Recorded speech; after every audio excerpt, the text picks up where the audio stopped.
The Cool Kids Table is filmed in front of a live studio audience. They are not here willingly, but they are still technically alive. That was out of this world. Unfortunately, the videos were destroyed for reasons that the CIA is not willing to discuss. Welcome to the 𝐞 Kids podcast. I'm Matt, one of the founders here at 𝐓𝐿PT, with my co-founder and cucumber eater, David. That was all you. I came on, I was eating a cucumber, and you went straight for it. Fever dream, man, just a fever dream.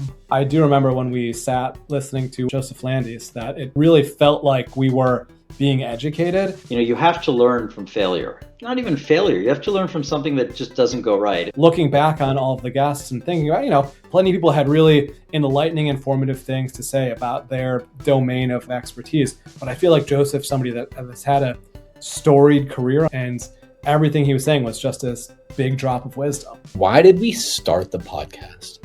Because you said so? Because you were excited about it? Yeah, I was pretty excited about it. When we came up with the idea, it was all about doing something different. And, I think, was it your idea to kind of make it like a Jeopardy style thing? I think the Jeopardy part makes it even more different. And then when we focus on questions that are, silly and pertaining to real life and to the work environment, I think it's great. When we started, I didn't really know what to expect. And I remember having Uncle Tim on the first episode. Yeah. And that was high energy. We were so excited to have the mic and camera on in front of us and to be able to chat. It felt electrifying. We can talk to serious people about serious things without taking ourselves too seriously. I think that's the important thing, and I think it works. What didn't you expect? What's happened with the podcast that kind of caught you by surprise? I didn't expect the insight that we were going to get. I know that sounds silly, but I went into this with hey, let's be silly and different and weird. But like you said, Joseph came on and dropped straight knowledge. Harrison came on and talked about things that were really important. We just filmed the one with Tim that both of us were like, holy crap, either mind blown or that was so on point, I couldn't even imagine it. I didn't expect that. I thought this was going to be all fun and games, and then it got serious. It's good. It shows you that people have deeper wells of wisdom than you even realize. And it's good to be able to hang out, banter, but pull some of those nuggets. I think it's been great how much of an audience we've had. I kind of thought, hey, this might be a fun thing, and 10 people will watch every episode, and my mom will tell me how great it was. I don't think she's actually watched any of them. So let's break it down.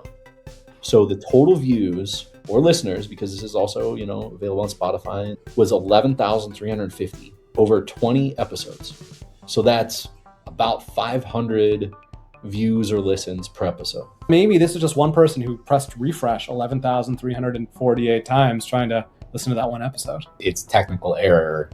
Only reasonable explanation. Yeah. Tell me about some of the key insights that you've had from hosting this show. I'm Ron Burgundy.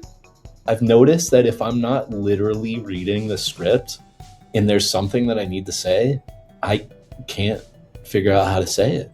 I've also realized that you're a lot funnier than I give you credit for.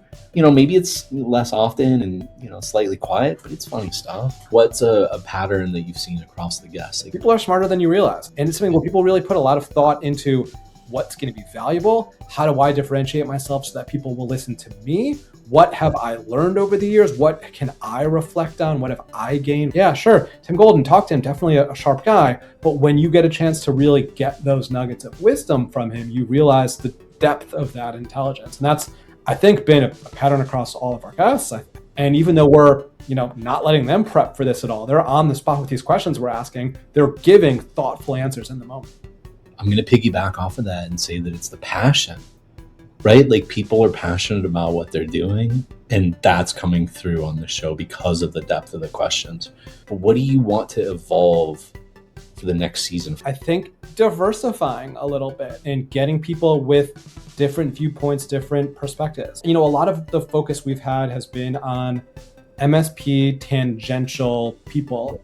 We haven't really had too many techs. We haven't had too many folks that are just frontline level 1 MSP support folks to pick their brains and see what it's like when you're dealing with people on a day-to-day basis, and what thoughtful takes they might have on how to be improving things. I'd also like to look at people in other industries. How does support vary when you're looking at different verticals? Yeah. We've been through all these episodes and gotten something different every time. How do we keep finding something new and interesting and different every time? It's a fun surprise. Okay. I heard everything that you said, but I also heard the challenge that we need to get somebody crazy on for the next season. So we get that service desk court jester who works for, Apple's support desk. And that person's probably going to have some stories that would blow the mind of somebody who's working at an MSP. Got it. Circus performer. Done. Yeah. So it sounds like we got some work to do. Absolutely. Let's keep at it. Got to get another 157,000 likes. Exactly. By the end of this year, no pressure. Let's go. So if you want to pull up a seat at the Cool Kids table, you can apply to be a guest at GetHelp.com/podcast. Love to have you join the conversation.